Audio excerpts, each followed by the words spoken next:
Hello students, आज हमारा topic है स्टाफिंग। इस चैप्टर में आज हम जो टॉपिक्स पढ़ेंगे, सबसे पहले तो हम इसके पढ़ेंगे एक माइंड मैप। छोटा सा हम लेके क्या बना लेते हैं, माइंड मैप बना लेंगे, जिस माइंड मैप के थ्रू हम लोग पूरे चैप्टर को रिटेन करने का ट्राई करेंगे। आफ्टर दैट हम इस चैप्टर के इम्पॉर्टेंट टॉपिक्स को कंसिडर करेंगे, जिन टॉपिक्स को मेरे को एग्ज़ाम पर्सपेक्टिव से याद करके जाना है। क्या चीज़ करना है हमको, इम्पॉर्टेंट टॉपिक्स। चैप्टर को स्टार्ट करने से पहले मुझे ये पता होना चाहिए मुझे इसके अंदर क्या क्या चीज़ें कवर अप करनी है, तो जान लेते हैं। सबसे पहला इसकी डेफिनेशन। हम लोग पहला टॉपिक क्या करेंगे, definition of staffing. Second point पे आएंगे हम लोग, इम्पॉर्टेंस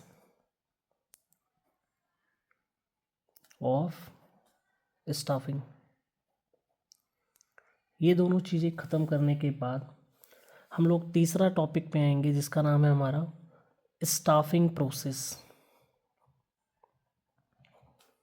जो कि एग्ज़ाम पर्सपेक्टिव से काफ़ी ज़्यादा इम्पॉर्टेंट माना जाता है। अब इस स्टाफिंग को हम लोग फर्दर क्लासिफाई कर देते हैं 3 कंपोनेंट में। पहला कंपोनेंट हमारा आ जाएगा recruitment. After recruitment we have to select most competent personnel out of the pool of competent candidates. Then selected नहीं, सिलेक्शन हो जाएगा, और इस सिलेक्शन के बाद सेकेंड हमारा क्या जाता है, selection, and after that training. हम लोग ऊपर ऊपर से जान लेते हैं हमको क्या पढ़ना है। रिक्रूटमेंट के 2 सोर्सेज हैं, हमको उन दोनों सोर्सेज के बारे में पढ़ना होगा।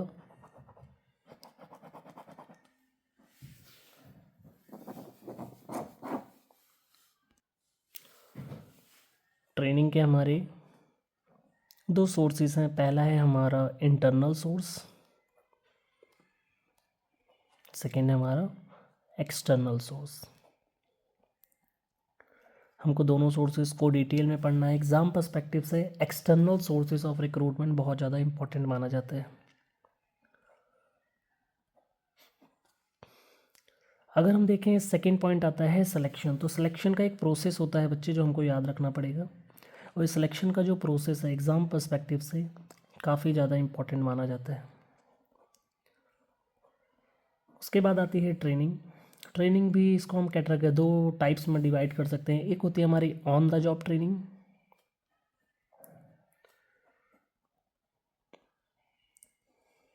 एक होती है हमारी ऑफ द जॉब ट्रेनिंग।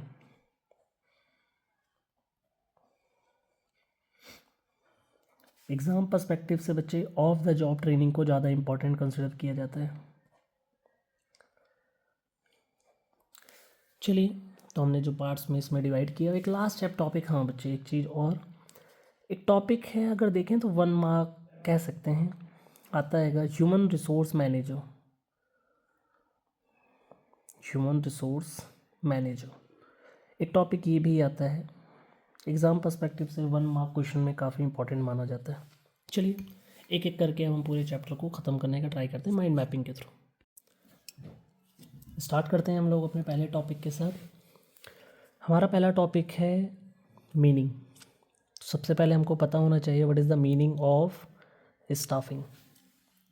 अगर हम मीनिंग में देखें तो मीनिंग में अगर हम नॉर्मल डेफिनेशन पढ़ते हैं पहले, तो हमको 4 चीज़ें फोकस करना होता है। कहता है staffing is concern with finding right person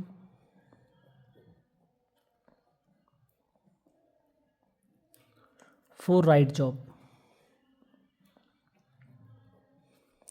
finding right person for right job with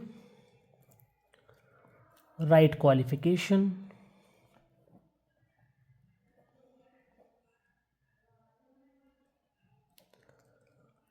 at right time।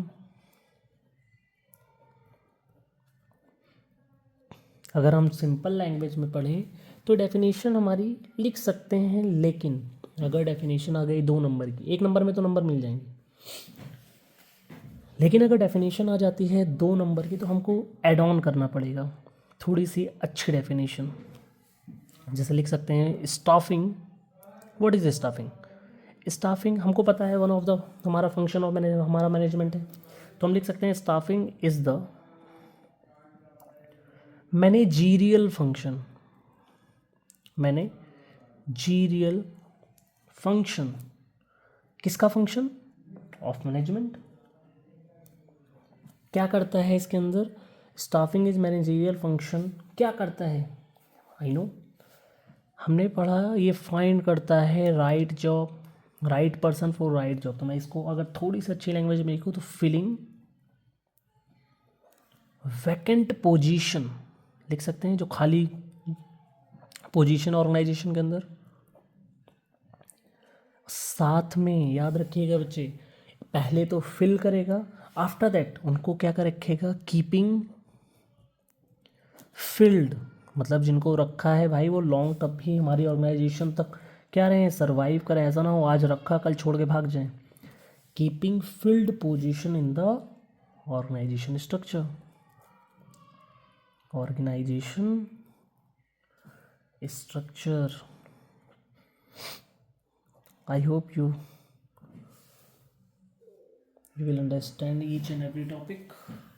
Okay. After that हमारा सेकंड पॉइंट आता है इम्पोर्टेंस। क्या आता है? Importance of staffing.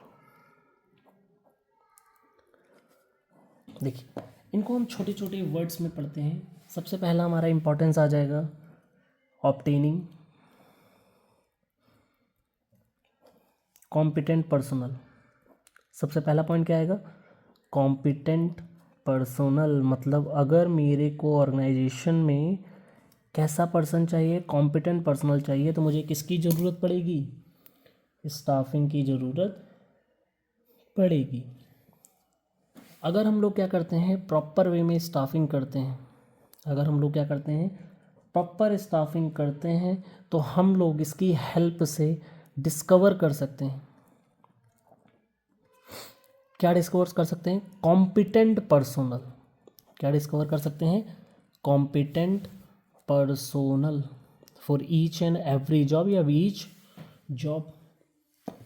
Second point हमको क्या याद रखना है? अगर हम लोग अच्छे से स्टाफिंग करेंगे तो ऑर्गेनाइजेशन के अंदर हाई परफॉर्मेंस देखने को मिलेगी। क्या देखने को मिलेगी? High performance. क्यों? क्योंकि जो हम कॉम्पिटेंट पर्सनल को हायर करेंगे वो क्या होगा? अकॉर्डिंग टू हिज क्वालिफिकेशन होगा, अकॉर्डिंग टू हिज एबिलिटी होगा and according to his skills होगा। तो मैं कह सकता हूँ वो क्या देगा? हायर परफॉर्मेंस देगा। तो मैं लिख सकता हूँ अगर स्टाफिंग प्रॉपर वे में हुई है, स्टाफिंग प्रॉपर वे में हुई है तो वो क्या देगा? प्रॉपर,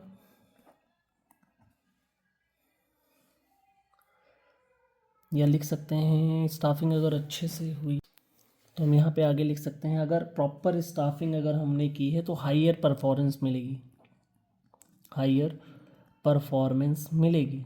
क्योंकि जो पर्सनल्स रखे गए हैं हमने रखे हैं कैसे? Right person for right job, for right job. याद रखिएगा बच्चे, ये भी एक क्या है? कॉन्टीन्यूअस फंक्शन है। तो मैं लिख सकता हूँ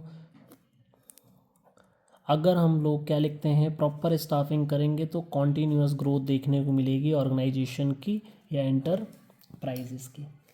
कहता है if we perform proper staffing then it ensure continuous survival growth of the enterprises.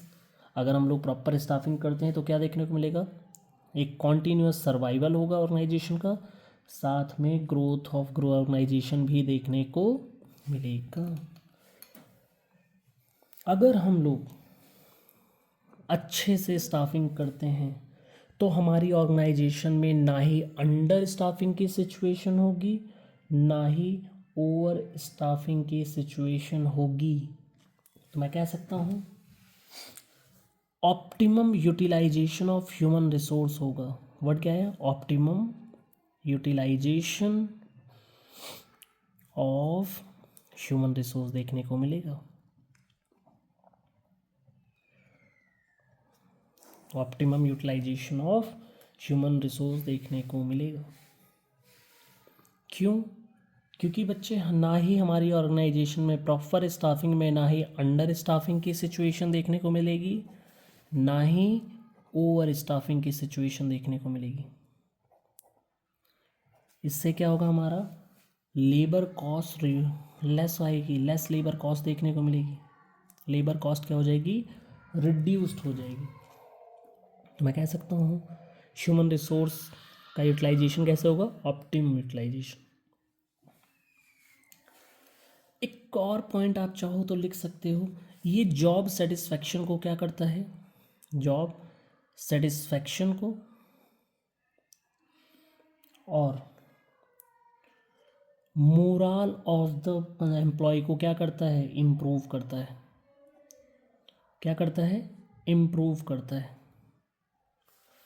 किसको किसको, जॉब सेटिस्फैक्शन को और मोरल ऑफ द एम्प्लॉय को क्या करता है, इम्प्रूव करता है। कैसे?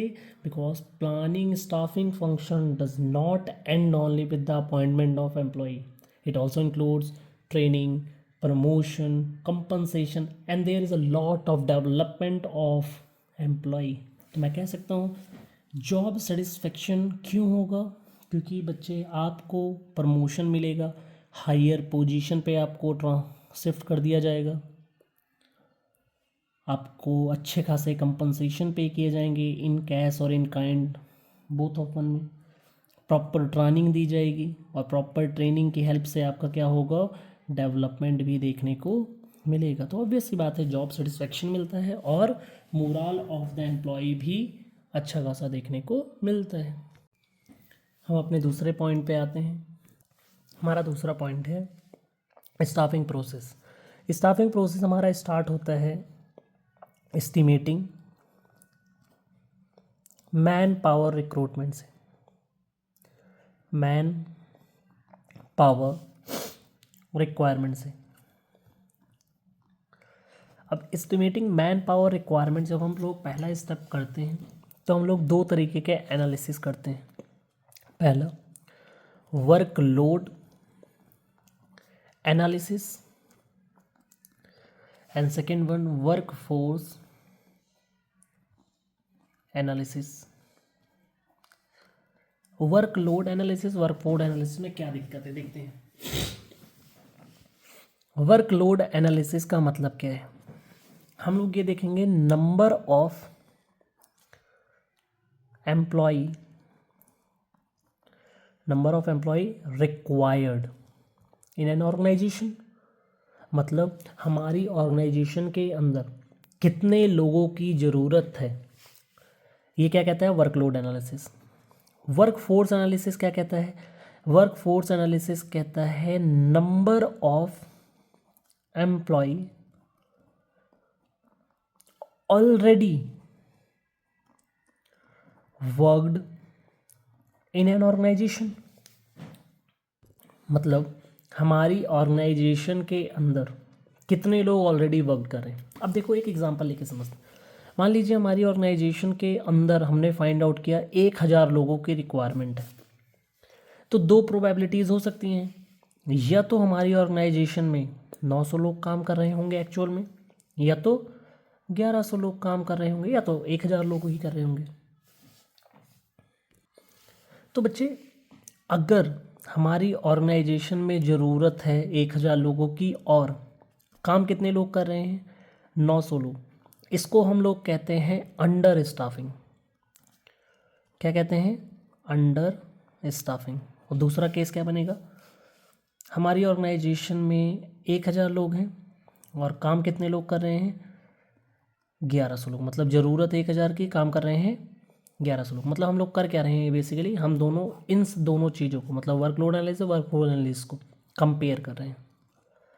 तो दो चीज़ें निकल कर आ रही हैं, या तो अंडर स्टाफिंग, अदरवाइज ये केस को कहते हैं हम लोग ओवर स्टाफिंग। अगर अंडर स्टाफिंग है तो दो चीज़ें कर सकते हैं। सॉरी, यहाँ पे तो क्या होगा, सिंपल सा, यहाँ पे हम लोग करेंगे रिक्रूटमेंट। क्या करेंगे, रिक्रूटमेंट, और लोगों को बुलाएंगे, काम करेंगे भाई, रखेंगे। लेकिन ओवर स्टाफिंग है तो यहाँ पे हम लोग दो चीज़ें परफॉर्म करेंगे। पहला, या तो उस बंदे का ट्रांसफ़र कर दो, जो ज़्यादा लोग हैं 100 लोग, उनको और किसी ब्रांच में क्या कर दो, ट्रांसफ़र कर दो, और किसी डिपार्टमेंट में क्या कर दो, ट्रांसफ़र कर दो। या तो भाई ले ऑफ कर दो, क्या कर दो, ले ऑफ कर दो या रिमूव कर दो भाई, ऑर्गेनाइजेशन से निकाल दो। तो हम लोग पहले स्टेप में क्या करते हैं, एस्टिमेट कर लेते हैं मैन पावर रिक्वायरमेंट। ठीक, अगर बच्चे यहाँ हमारे ऑर्गेनाइजेशन में अंडर स्टाफिंग है तो हम लोग सेकंड प्रोसेस की तरफ मूव कर जाते हैं, जिसका नाम क्या है, रिक्रूटमेंट। क्या नाम है, रिक्रूटमेंट। रिक्रूटमेंट का मतलब क्या होता है, सिंपल में बोलें तो रिक्रूटमेंट का मतलब है फाइंडिंग या searching, finding the prospective employ and दो चीज़ें, एक तो फाइंड करिए, साथ में स्टिमुलेटिंग या लिख सकते हो encourage them to apply for a particular job. दो चीज़ें हैं, पहला उसको ढूंढो और साथ में उसको एनकरेज करो कि ज़्यादा से ज़्यादा लोग क्या करें, अप्लाई करें।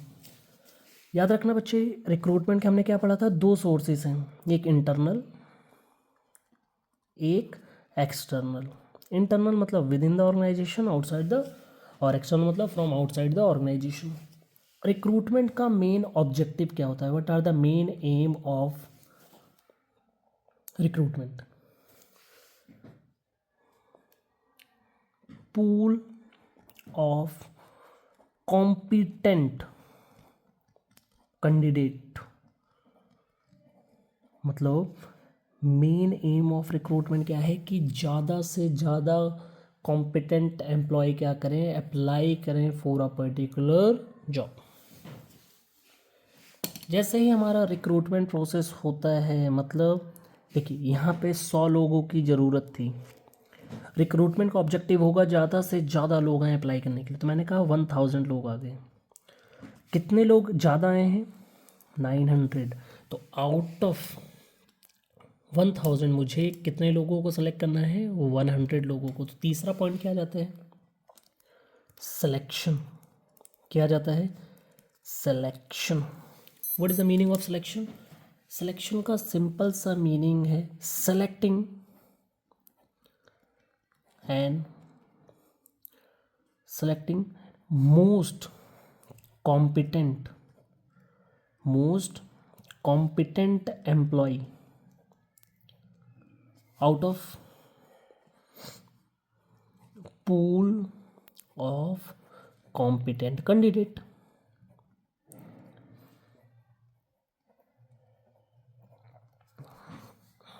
देखिए रिक्रूटमेंट को, अच्छा बच्चे एक चीज़ मैं कह सकता हूँ, रिक्रूटमेंट एक पॉजिटिव व्यू में देख सकते हैं इसको। क्यों भाई, मेरे को मौका मिल रहा है अप्लाई करने का, तो ऑब्वियस सी बात है मेरे को क्या देखने को मिलेगा, एक प्राइड फील होगा, यार मैं अप्लाई तो कर पा रहा हूँ।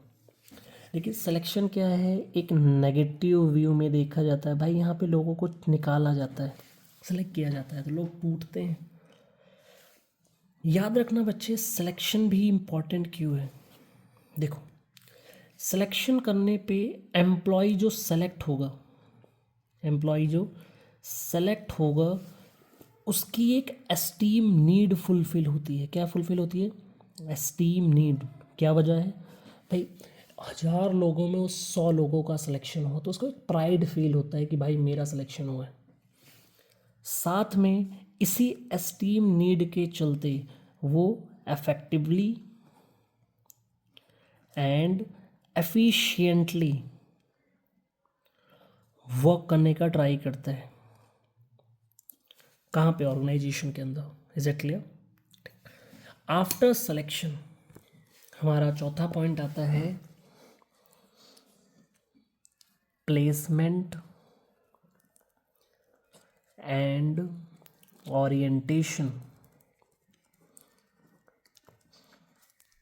देख बच्चे, प्लेसमेंट का मतलब क्या है भाई, उसको असाइन कर दो जॉब, जिस भी पोस्ट के लिए आपने उसको रखा है। तो असाइन द जॉब, याद रखना कैसे असाइन करेंगे, अकॉर्डिंग टू हिज एबिलिटी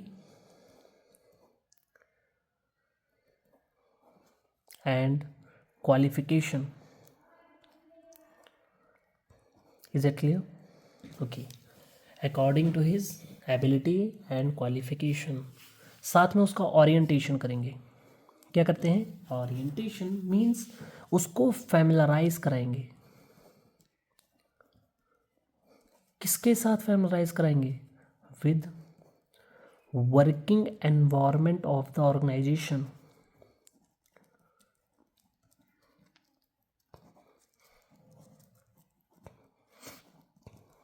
मतलब हमारा ऑर्गेनाइजेशन में कौन बॉस है, मीन्स कौन सुपीरियर है, कौन सबऑर्डिनेट है, हमारे कलीग्स कैसे हैं, कितने बजे आना है, कितने बजे जाना है, means all rules and regulations. उससे होगा क्या? वो फैमिलराइज हो जाएगा तो एक्टिवली अपने काम को परफॉर्म कर पाएगा। तो दो चीज़ें, पहले उसको जॉब दे दो, असाइन कर दो टास्क, साथ में उसका ओरिएंटेशन भी करा दो। इसके बाद पांचवा पॉइंट आता है ट्रेनिंग। हम लोग उसको क्या प्रोवाइड कराते हैं? Training.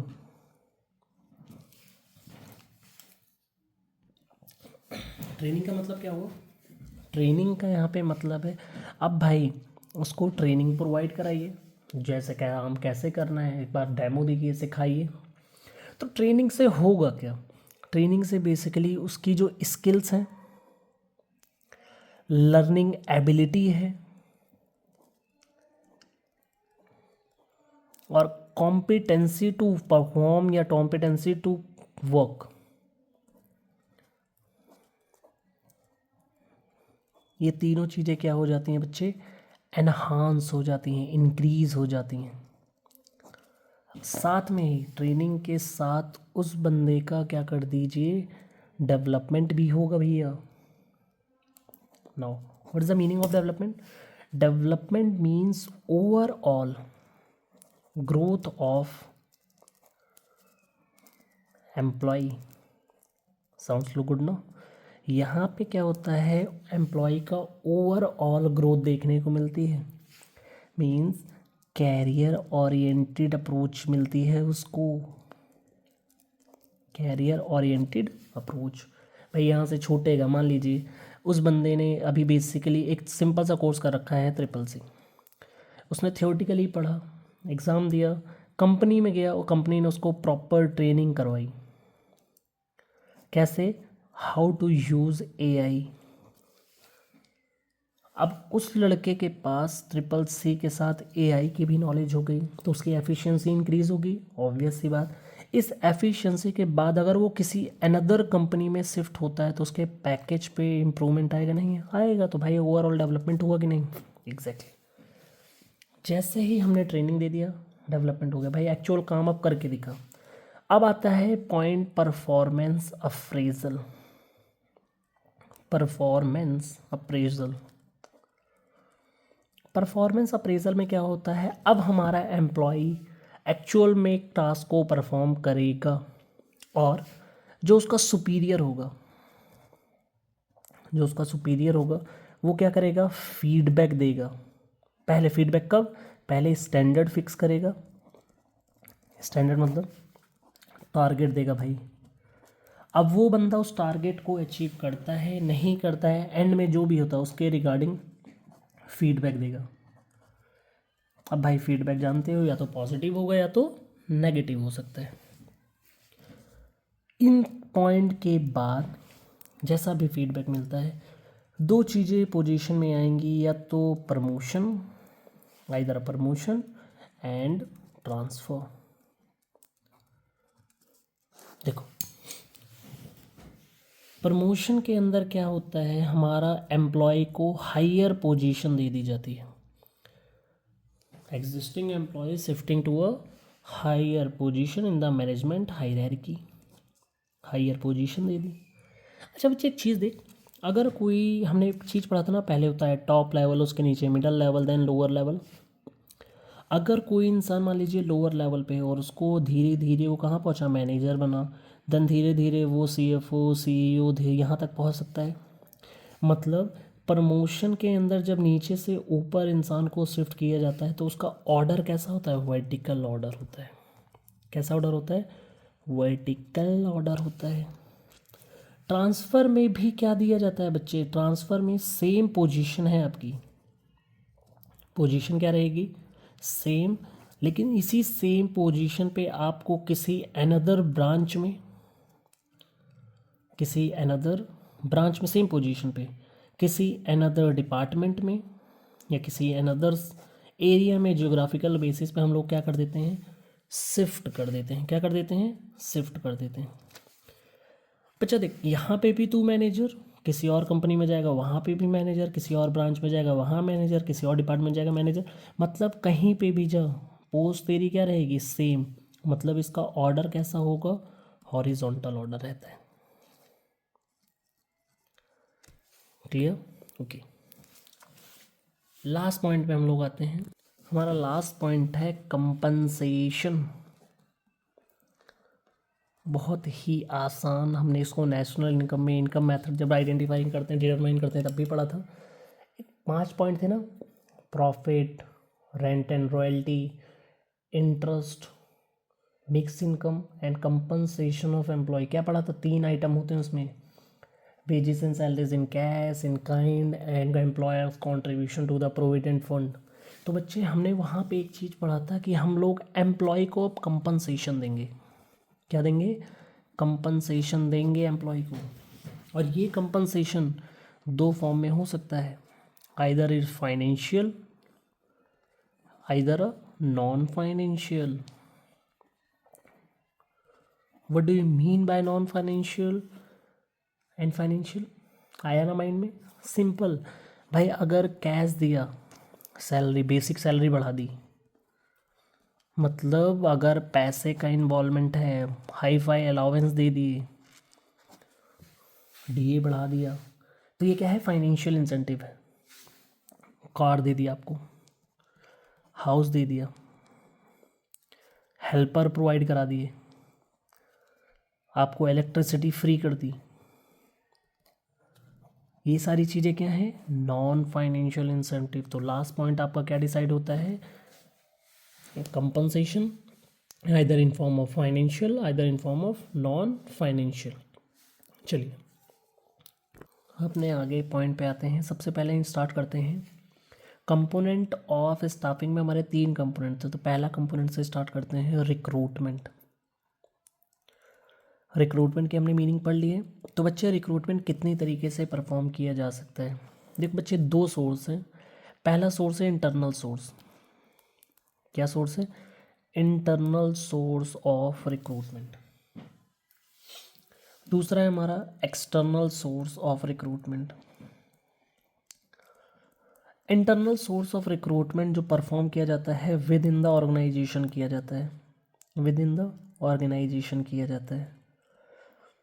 External source of recruitment में हम लोग एम्प्लॉय को हायर करेंगे, रिक्रूट करेंगे, उसको अप्लाई करने के लिए इनकरेज करेंगे from outside the organisation. Various modes में परफॉर्म किए जाते हैं।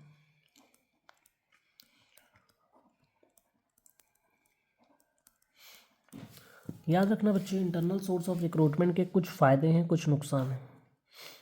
जैसे अगर हम लोग पढ़ें कि what are the advantages of internal source of recruitment, simple भाई, बहुत सस्ता पड़ेगा, बाहर जाना ही नहीं है, अंदर के ही लोगों के साथ डिसाइड कर लेंगे कौन करना है कौन नहीं। भाई एक तो इकोनॉमिकल होगा फ़ायदे में, साथ में जानते हैं क्या होगा, ये मोराल भी इंक्रीज़ करता है और मोटिवेट करता है एम्प्लॉय को। क्यों, प्रमोशन होगा भाई बंदे का, बंदे को निकाल नहीं रहे, उसका ट्रांसफ़र कर रहे हैं जस्ट, तो उसका भी मोराल हाई होता है ना। तो मैंने कहा ये मोटिवेट करता है हमारे एग्जिस्टिंग एम्प्लॉय को। एक फ़ायदा और होगा, हमारे को अपने बंदे को, जो हमारा एम्प्लॉय है, उसको ट्रेनिंग की रिक्वायरमेंट नहीं होगी या लेस ट्रेनिंग की रिक्वायरमेंट होगी। वजह, वो ऑलरेडी भाई एम्प्लॉय है हमारा, तो उसको पता है वर्किंग एनवायरनमेंट कैसा है। और फ़ायदे क्या हो सकते हैं, हमारे और एम्प्लॉय को ओरिएंटेशन की रिक्वायरमेंट नहीं है, क्योंकि ऑलरेडी वो क्या है, फेमिलियर है हमारी ऑर्गेनाइजेशन के स्ट्रक्चर के साथ।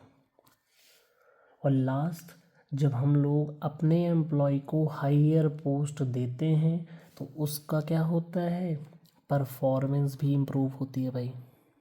लेकिन लॉस क्या होगा, डीमेरिट्स क्या होंगे, देख हमको फ्रेश टैलेंट नहीं मिलेगा, फ्रेश टैलेंट नहीं मिलेगा, वही घिसा पिटा है, वही जो चल रहे थे वही चलते रहेंगे, तो क्या होता है, दिक्कतें आनी चालू हो जाती हैं। और क्या प्रॉब्लम हो सकती है, हमारी मान लीजिए ऑर्गेनाइजेशन में 300 लोग हैं, तो हम लोग उन्हीं 300 लोगों में से सेलेक्ट करेंगे, तो कह सकते हैं ना हमारे पास लिमिटेड चॉइस रहेगी एम्प्लॉय के लिए। क्या रहेगी, लिमिटेड चॉइस। और क्या लिख सकते हैं, कई बार होता क्या है, अगर हम लोग देखो प्रमोशन तो बार बार कर नहीं सकते, और अगर हम लोग ट्रांसफ़र करते हैं रेगुलरली या फ्रीक्वेंटली, हम लोग क्या करते हैं, ट्रांसफ़र कर देते हैं। अगर हम लोग फ्रीक्वेंटली क्या करते हैं बच्चे, ट्रांसफ़र करते हैं, तो भाई हमारे एम्प्लॉय की वो ना इधर कर पाएगा ना उधर का, मतलब उसकी प्रोडक्टिविटी रिड्यूस हो जाएगी यार, प्रोडक्टिविटी क्या हो जाएगी उसकी, रिड्यूस हो जाएगी। तो ये कुछ बेसिक चीज़ें हैं जो हमको पता होनी चाहिए। ऐसे हमारे एक्सटर्नल सोर्स के कुछ मेरिट्स होते हैं, कुछ डीमेरिट्स होते हैं जो हमको याद होनी चाहिए, कई बार पेपर में आ जाता है।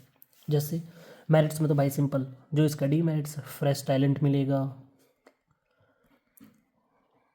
वाइडर चॉइस मिलेगी, जैसे यहाँ लिमिटेड चॉइस, भाई पूरा अब तो कहीं से भी बुला लो, तो वाइडर चॉइस मिल जाएगी, एक अच्छे खासे क्वालिफाइड पर्सनल मिलेंगे according to the job, according to the requirement, latest technology मिलेगी, टेक्नोलॉजिकल नॉलेजेबल बंदे मिलेंगे, और जो बंदे आएंगे उनके अंदर क्या होगा भाई, कॉम्पिटिटिव स्पिरिट होगी, क्योंकि आउट ऑफ द कॉम्पिटेंट में से हम लोग किसको सेलेक्ट करेंगे, जितनी हमारे को रिक्वायरमेंट है।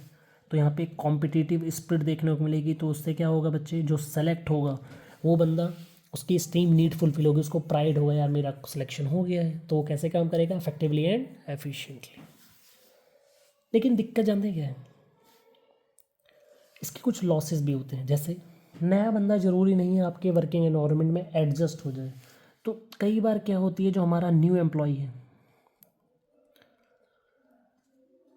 एडजस्ट नहीं हो पाता है हमारे ऑर्गेनाइजेशन स्ट्रक्चर में। और क्या क्या दिक्कतें हो सकती हैं, देखिए एक्सटर्नल सोर्स के लिए कई बार हमारी कंपनियां एडवर्टाइजमेंट पे बहुत ही ज़्यादा खर्चा करती हैं, तो मैं कह सकता हूँ ये इकोनॉमिकल नहीं है, बहुत ज़्यादा कॉस्टली होता है। और सबसे बड़ी problem external source of recruitment एक बहुत ही ज़्यादा क्या है, लेंथी प्रोसेस। कैसा प्रोसेस है, लेंथी प्रोसेस। कहोगे सर कैसे लेंथी, तो अभी हम पढ़ेंगे, परेशान मत होइए। आइए स्टार्ट करते हैं।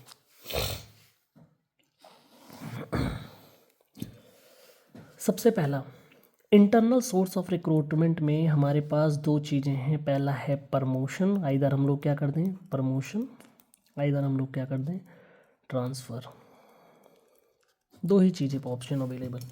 अच्छा, प्रमोशन में क्या होता है, हम लोग हायर पोजीशन पे उसको क्या कर दें, शिफ्ट कर दें। किधर शिफ्ट कर दें, हायर पोजीशन पे। याद रखना ये कैसा होगा, एक वर्टिकल इन नेचर होगा। कैसा होगा, वर्टिकल इन नेचर होगा। इससे होगा क्या, हमारा एम्प्लॉय का मोटिवेशन बढ़ता है, हमारा एम्प्लॉय क्या होता है, मोटिवेट होता है, उसका मोरल हाई हो जाता है, और इफेक्टिवली हमारी ऑर्गेनाइजेशन में वो क्या करता है, अपने टास्क को परफॉर्म करता रहता है। ट्रांसफ़र के अंदर क्या होता है, हम लोग शिफ्टमेंट करते हैं। क्या करते हैं, शिफ्टमेंट करते हैं सेम पोजीशन पे। किस पे, सेम पोजीशन पे। सेम पोजीशन पे जब हम लोग शिफ्टमेंट करते हैं तो इसीलिए इसका नेचर कैसा होता है, हॉरिजॉन्टल इन नेचर होता है। और एक चीज़ और भाई, ट्रांसफ़र आप कहोगे सर ये तो गलत हैगा, नहीं, ट्रांसफ़र को एक पॉजिटिव व्यू में देखा जाता है। क्यों, देखो अगर मेरी ऑर्गेनाइजेशन के अंदर ओवर स्टाफिंग की सिचुएशन है, जो हमने पढ़ा था एस्टिमेटिंग मेन पावर रिक्वायरमेंट में, तो हम लोग एम्प्लॉय का दो चीज़ें करते हैं, आइदर अ ट्रांसफ़र, आइदर अ ले ऑफ रिमूवल। तो भाई जॉब तो बच रही है ना ट्रांसफ़र के केस में, इसीलिए इसको क्या बोलते हैं, पॉजिटिव व्यू। ले ऑफ में तो बंदा निकल जाता नौकरी से ही, तो करता क्या वो, एम्प्लॉयड तो एटलीस्ट, इसलिए ट्रांसफ़र को क्या बोलते हैं, इन पॉजिटिव व्यू में देखा जाता है। आइए अब हम लोग पढ़ते हैं एक्सटर्नल सोर्सेज ऑफ रिक्रूटमेंट, जो कि बहुत ही ज़्यादा इम्पॉर्टेंट माने जाते हैं आपके एग्ज़ाम के पर्सपेक्टिव से। आपके 10 पॉइंट हैं, याद रखिएगा। एक्सटर्नल सोर्स ऑफ रिक्रूटमेंट,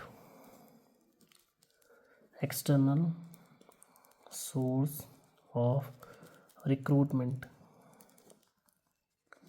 देखिए एक्सटर्नल सोर्स ऑफ रिक्रूटमेंट में छोटे छोटे हैं, हम लोग धीरे धीरे से उनको पढ़ते हुए चलते हैं।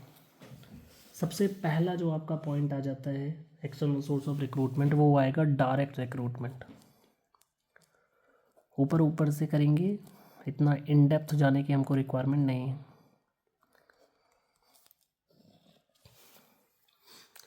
डायरेक्ट रिक्रूटमेंट में क्या होता है, हमारी ऑर्गेनाइजेशन क्या करती है, नोटिस बोर्ड पे, कहाँ पे, एक नोटिस क्या करती है, पेस्ट कर देती है। किस पे, on the door of enterprises. Enterprises के डोर पे या कह सकते हैं फ्रंट वॉल पे क्या कर देंगे, एक नोटिस पेस्ट कर देते हैं। देखा होगा ना आपने, टूलेट बोर्ड लगता है, ये मकान किराए के लिए खाली है, या ये मकान बिकाऊ है, समथिंग समथिंग लगाया रहता है। ये सारे क्या है, डायरेक्ट रिक्रूटमेंट। ऐसे ही ना हमारी कंपनियां क्या करती हैं, अगर जॉब की वैकेंसी खाली है तो डायरेक्ट वहाँ पे एक नोटिस पेस्ट कर देती है। ये बच्चे इकोनॉमिकल होता है भाई, बहुत सस्ता है, ऑब्वियस सी बात है। लेकिन याद रखना, ये एक सेमी स्किल्ड और अनस्किल्ड, मतलब जब हमको सेमी स्किल्ड और अनस्किल्ड वर्कर की रिक्वायरमेंट होती है, एम्प्लॉय की रिक्वायरमेंट होती है, तब के लिए सुटेबल है। इसका सेकेंड पॉइंट आता है कैजुअल कॉलर, लिख सकते हैं, बहुत ही आसान। देखो इसको समझने के लिए सबसे आसान तरीका, मान लीजिए आज से 1 साल पहले मेरी एक कंपनी है, उसमें मैं मैनेजर हूँ, ह्यूमन रिसोर्स मैनेजर। मेरे को रिक्वायरमेंट है 100 एम्प्लॉय की। इसके लिए रिक्रूटमेंट में मैंने बहुत सारे लोगों को बुलाया, मान लो मैंने बुलाया होगा 1000 लोगों को।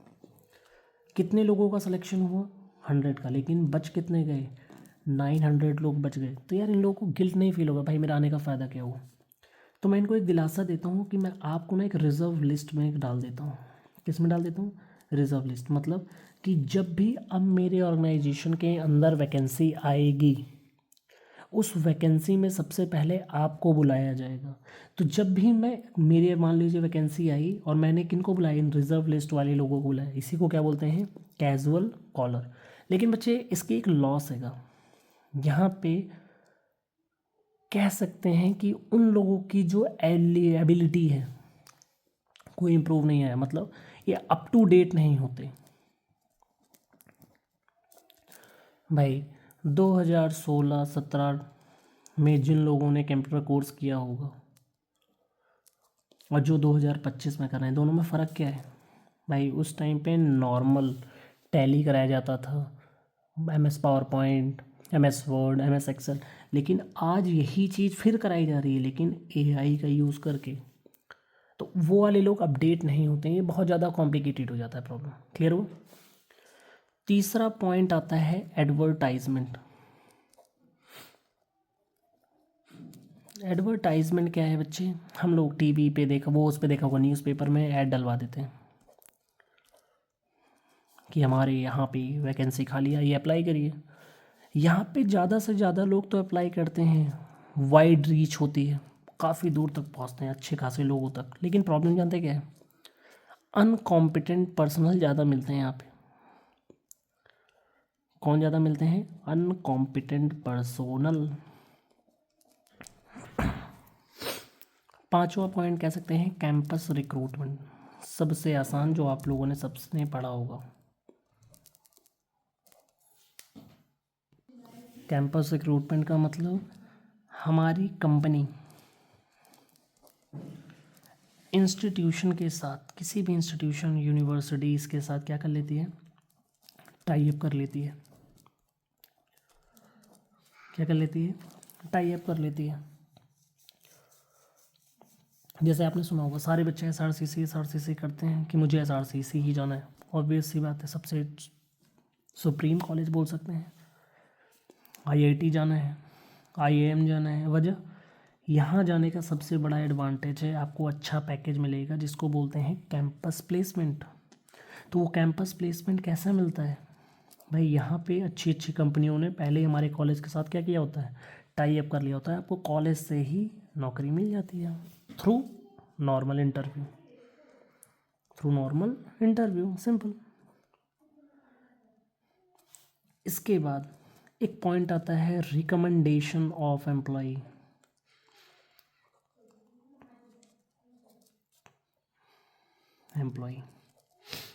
इस केस में जानते हैं क्या होता है, मेरा जो एग्जिस्टिंग एम्प्लॉय है वो क्या कर देता है, एक मान लीजिए वैकेंसी आई थी, उस वैकेंसी के लिए मेरे अपने फ्रेंड को या अपने दोस्त को, फ्रेंड को हो सकता है, या फैमिली रिलेटिव्स बोल सकता है, कोई फैमिली मेम्बर्स हो गया, रिलेटिव्स हो गए, उन सबको क्या कर देता है, रिकमेंड कर देता है। इसमें फ़ायदा बस यही है, हमारा एग्जिस्टिंग एम्प्लॉय ऑलरेडी उस न्यू एम्प्लॉय के बारे में सब कुछ जानता रहता है। एक पॉइंट आता है वेब पब्लिशिंग, सुन रखे हैं? अरे यार आपने देखा होगा एक वेबसाइट है सरकारी रिजल्ट, एक है सरकारी नौकरी, या एक तो आपने सुन रखा होगा naukri.com। क्या है ये सब बच्चे, वेबसाइट्स हैं जहाँ पे हम लोग क्या कर देते हैं, अप्लाई कर देते हैं, वो कह सकते हैं डिस्प्ले कर देते हैं कि हमारे यहाँ पे वैकेंसी है, वहाँ पे लोग जाते हैं अपने लिए अप्लाई कर देते हैं। तो ये क्या एक तरीका वेब पब्लिशिंग। इसके साथ में एक होता है टेलीविज़न एडवर्टाइजमेंट, या एडवर्टाइजमेंट ऑन टेलीविज़न। हम लोग टेलीविज़न के अंदर क्या दे देते हैं, ऐड दे देते हैं। एक तो ये तरीका हो गया। तीन बहुत ही इम्पोर्टेंट तरीके हैं, एक साथ ही पढ़ा जाएगा।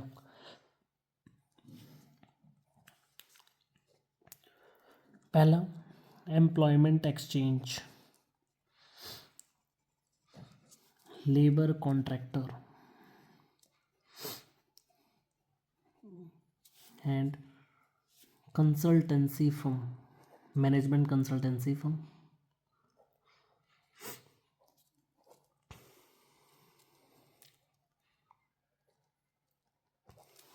एम्प्लॉयमेंट एक्सचेंज का मतलब है ये ओन करेगी गवर्नमेंट, ये एक प्राइवेट ओनर ओन करता है।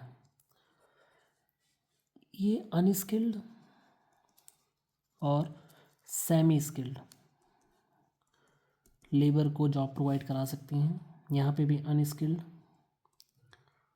और सेमी स्किल्ड। अब कहोगे सर दोनों में फ़र्क क्या है, एक बस फ़र्क इतना ही है, ये गवर्नमेंट चलाती है, प्राइवेट ओनर। फ़र्क देखो करते क्या हैं लोग, ये लोग एक्सचेंज चलाते हैं और ये लेबर कॉन्ट्रैक्टर होता है। मतलब यहाँ पे एक बंदा होगा, जिनको जॉब की ज़रूरत है वो इससे मिलते हैं, और जिनको एम्प्लॉय की ज़रूरत है वो इससे मिलते हैं। दोनों को क्या करता है, मिलाने का काम करता है, ब्रिज बनाता है दोनों के बीच में। वही क्या है, एम्प्लॉयमेंट एक्सचेंज गवर्नमेंट चलाती है, लेबर कॉन्ट्रैक्टर प्राइवेट चलाते हैं, simple. Management consultancy firm, same काम इसका भी है ये, लेकिन ये क्या है, ये हाई पोस्ट के लिए जानी जाती हैं। मतलब एक स्किल्ड वर्कर को हायर करना होता है हाई पोस्ट पे, तो हम लोग किससे कांटेक्ट करते हैं, मैनेजमेंट कंसल्टेंसी फर्म से कांटेक्ट करते हैं।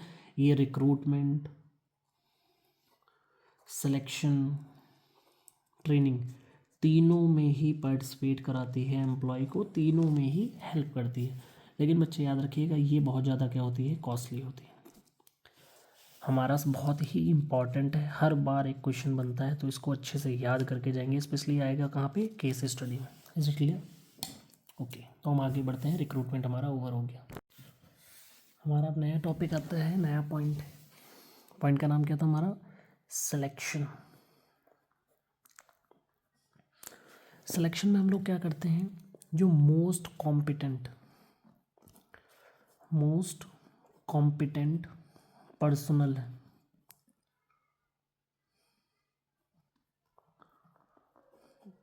उसको क्या करेंगे, सेलेक्ट करेंगे आउट ऑफ, किस में से, आउट ऑफ मोस्ट कॉम्पिटेंट या out of pool of most competent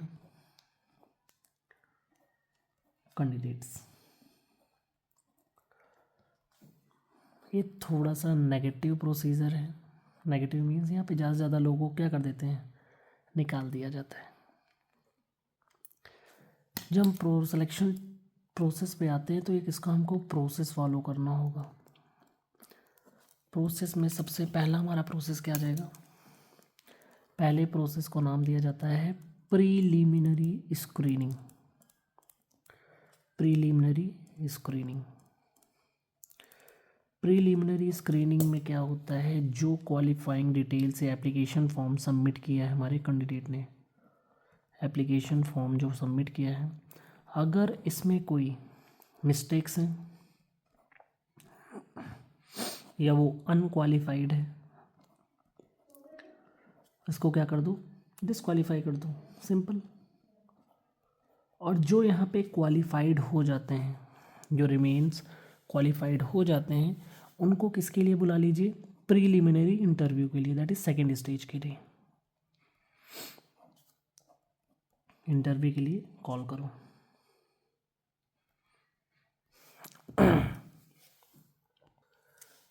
second point आ जाता है हमारा, अब हम लोग लेंगे selection test.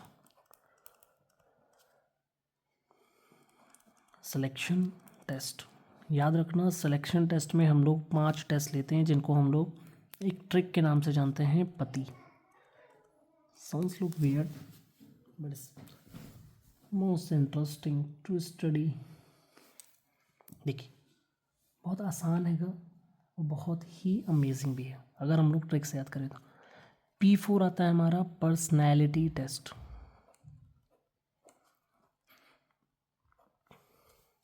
Now A4 aptitude test.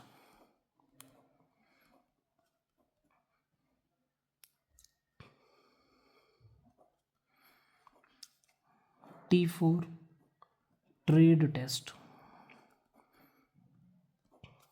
I4 एक होता है इंटेलिजेंट टेस्ट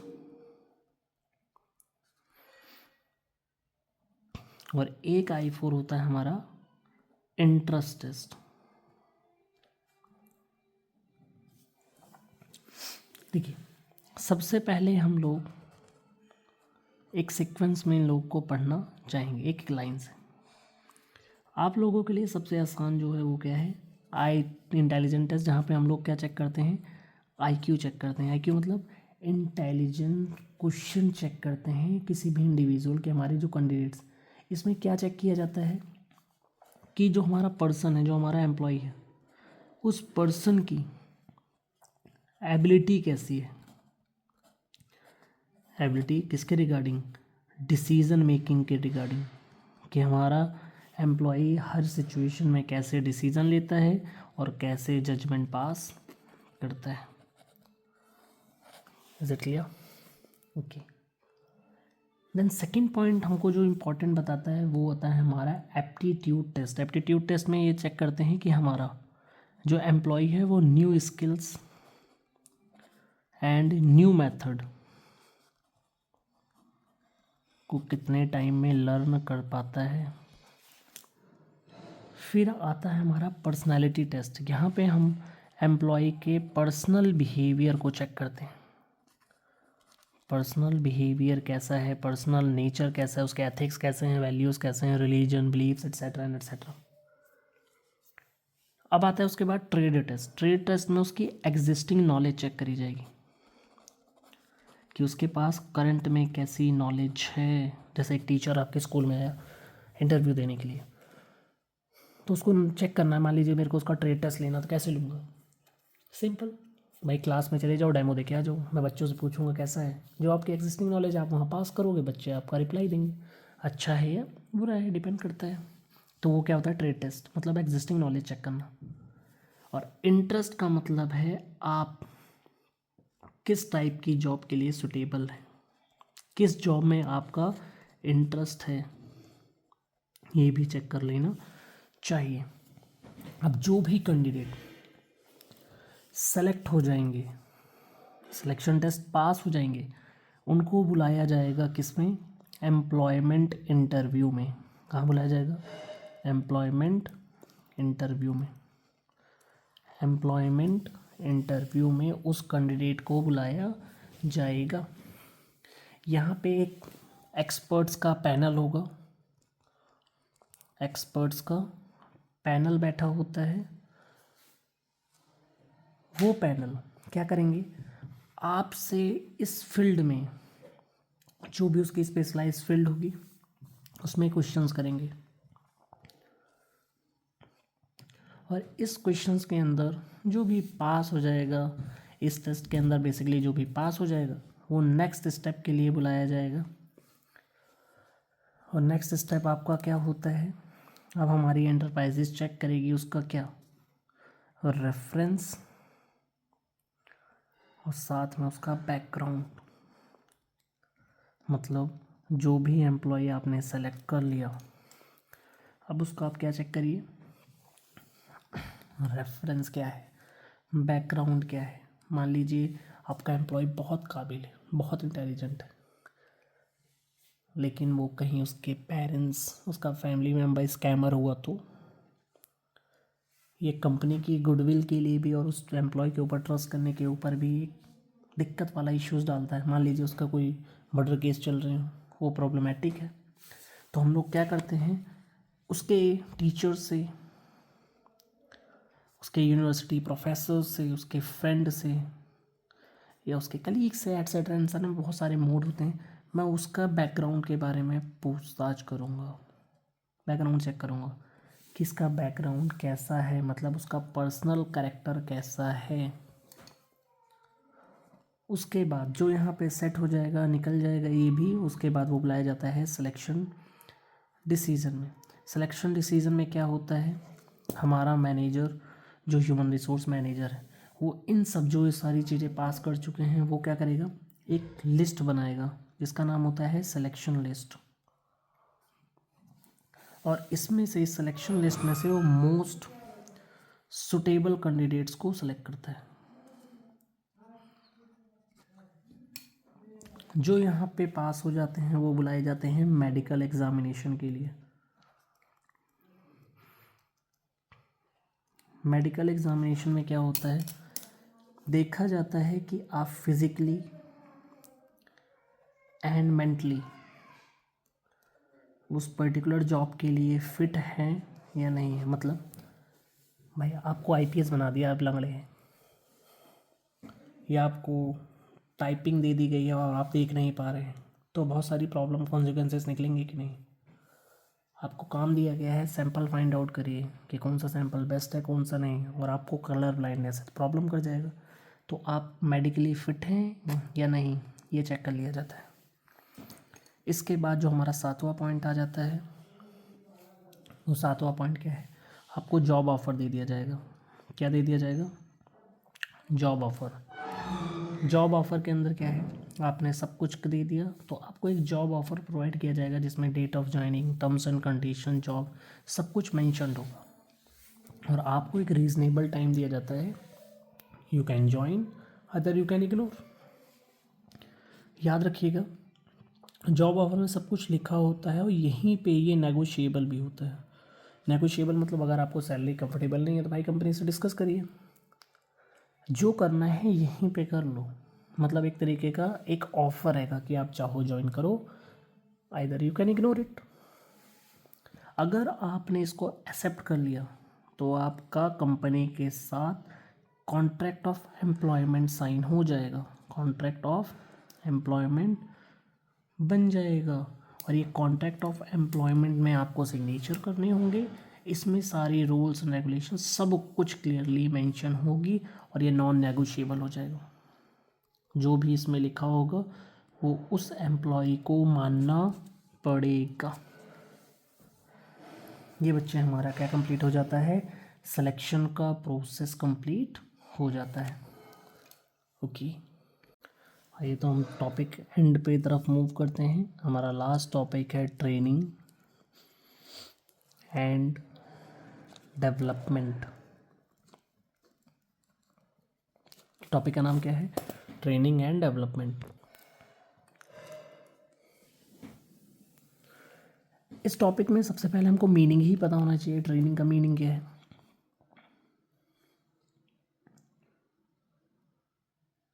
ट्रेनिंग का सिंपली मीन क्या है, इक्विपिंग करना। इक्विपिंग द, क्या चीज़ इक्विपिंग करना, एम्प्लॉय की। इक्विपिंग द एम्प्लॉय किसके साथ, with the required skills to perform the job.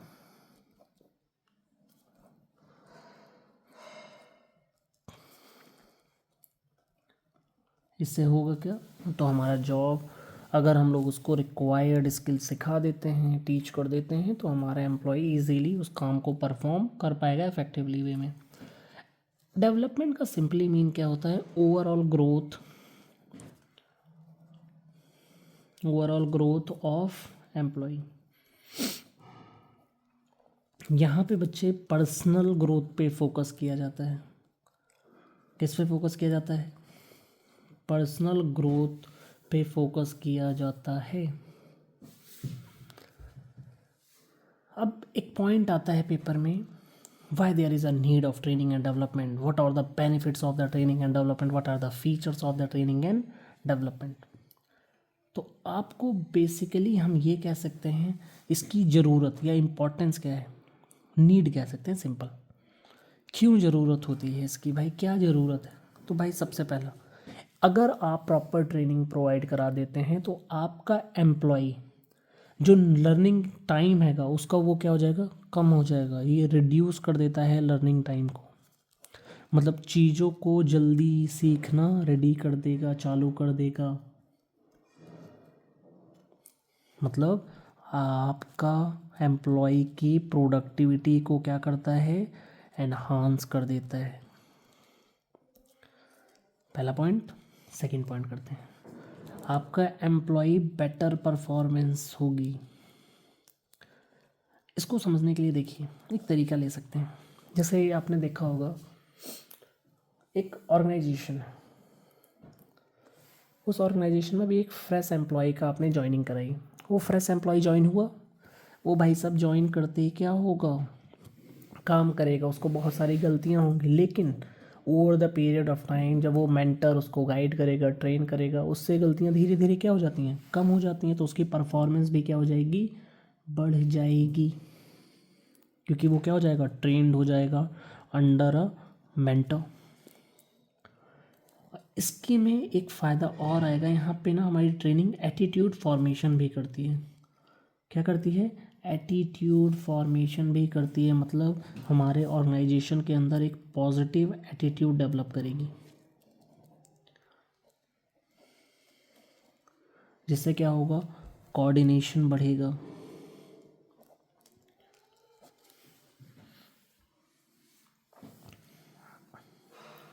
साथ ही में अगर हम देखें तो हमारा ऑपरेशनल जो प्रॉब्लम है उसको ये क्या कर देता है, सॉल्व कर देता है। लिख सकते हैं, helps in solving operational problems.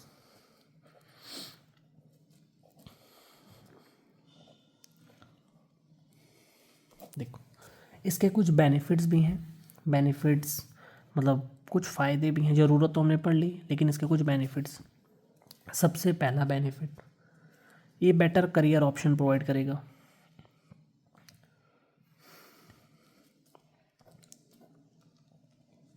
मतलब आपकी नॉलेज को, आपकी स्किल को एनहांस करेगा, तो ऑब्वियस सी बात है आपको बेटर अपॉर्चुनिटीज़ मिलेंगी।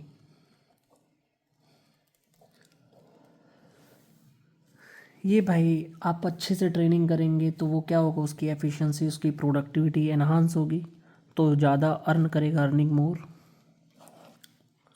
तो यहाँ पे उसकी अर्निंग भी क्या बढ़ जाएगी, बढ़ जाएगी, वजह भाई उसकी प्रोडक्टिविटी एनहांस हो जाएगी।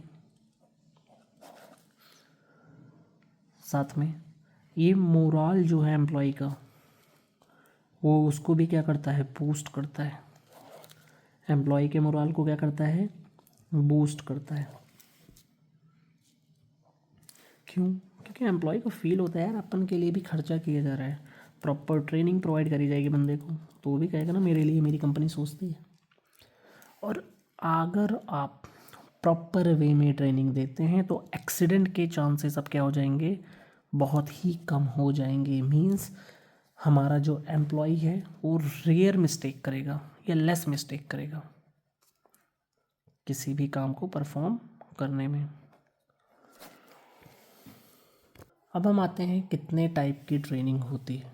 तो बच्चे 2 टाइप की ट्रेनिंग है, एक है on the job training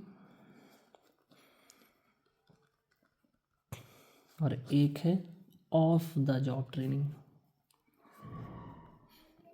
simple अगर मैं हिंदी में समझाऊँ तो ऑन द जॉब ट्रेनिंग मतलब जब वो बंदा काम कर रहा है उसके साथ साथ उसको ट्रेनिंग प्रोवाइड करा दीजिए। मीन्स एम्प्लॉय को ट्रेन करिए while they are performing the job. Train employ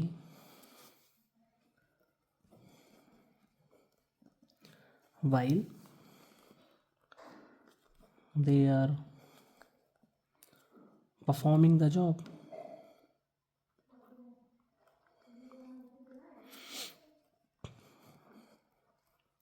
और हमारा ऑफ द जॉब ट्रेनिंग क्या हो जाएगा, ऑफ द जॉब ट्रेनिंग का मतलब है एम्प्लॉय को पहले ही मतलब काम करने से पहले ही या उसको एक ब्रेक दे दीजिए ट्रेनिंग प्रोवाइड कराने के लिए। तो लिख सकते हैं यहाँ पे एम्प्लॉय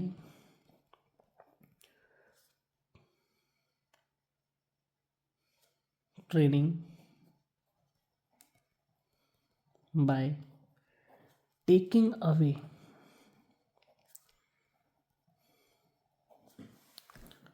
ये लिख सकते हैं by taking them away from their work. काम से अलग करके भाई ट्रेनिंग दो, मीन्स या तो उसको ब्रेक दे दो तब उसको ट्रेनिंग प्रोवाइड करिए, या तो भाई उस बंदे को जॉब करने से पहले ही ट्रेनिंग प्रोवाइड करा दीजिए। इसकी बहुत सारी टेक्निक्स होती हैं। तो सबसे पहले हम लोग पहली टेक्निक पे आते हैं ऑन द जॉब ट्रेनिंग पे। इसका नाम होता है अप्रेंटिसशिप प्रोग्राम।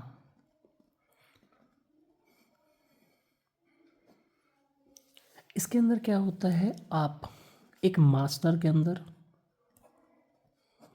क्या बोला हमने, एक मास्टर वर्कर जो होगा आपका वो आप एज होगा आपका ट्रेनर, वो आपको गाइड करेगा कि कैसे काम को परफॉर्म करना हैगा। याद रखिएगा बच्चे, जब आप ये काम सीखते हैं तो आपका मास्टर आपको अपनी स्किल्स के हिसाब से ऑब्जर्व करेगा आप क्या सीख रहे हैं, कैसे सीख रहे हैं।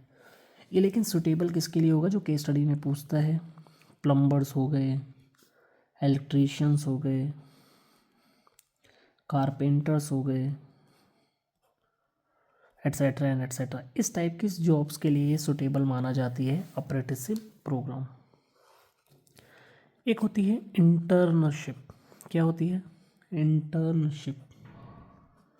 ज़्यादातर ये क्या होते हैं, हमारे प्रोफेशनल इंस्टीट्यूट्स जो होते हैं, प्रोफेशनल इंस्टीट्यूट्स और हमारे कॉर्पोरेट सेक्टर के बीच में एक एग्रीमेंट साइन होता है। के बीच में क्या होता है, एक एग्रीमेंट होता है कि वो आपके यहाँ पे क्या करेंगे, जो उनकी थियोटिकल नॉलेज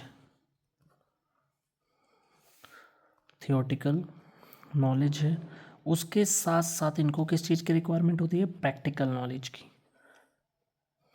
जैसे यहाँ से बहुत सारे बच्चे हैं सीए बनने जाएंगे सीए में आप लोग सीए फाउंडेशन इंटर क्वालिफाई करेंगे तो आपको आर्टिकलशिप करनी होगी। उस आर्टिकलशिप में आपकी थियोटिकल नॉलेज का था, आपको प्रैक्टिकल नॉलेज भी मिलती है और उसके साथ में आपको थोड़ा सा पे आउट भी मिलता है जिसका नाम होता है स्टाइपेंड। क्या होता है, स्टाइपेंड। इसके बाद हमारा ऑफ द जॉब ट्रेनिंग में हमारा ट्रेनिंग का जो सबसे मोस्ट इम्पॉर्टेंट मेथड है वो है वेस्टिब्यूल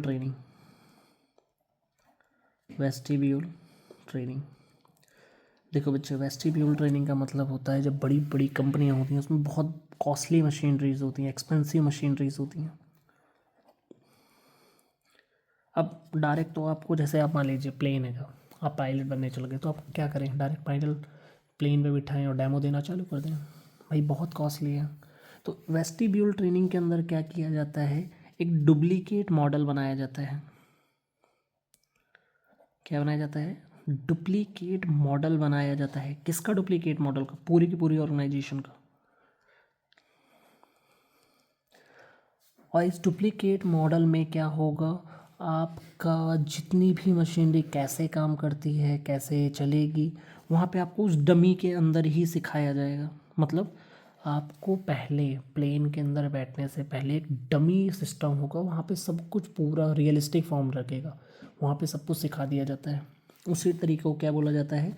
वेस्टिब्यूल ट्रेनिंग बोला जाता है।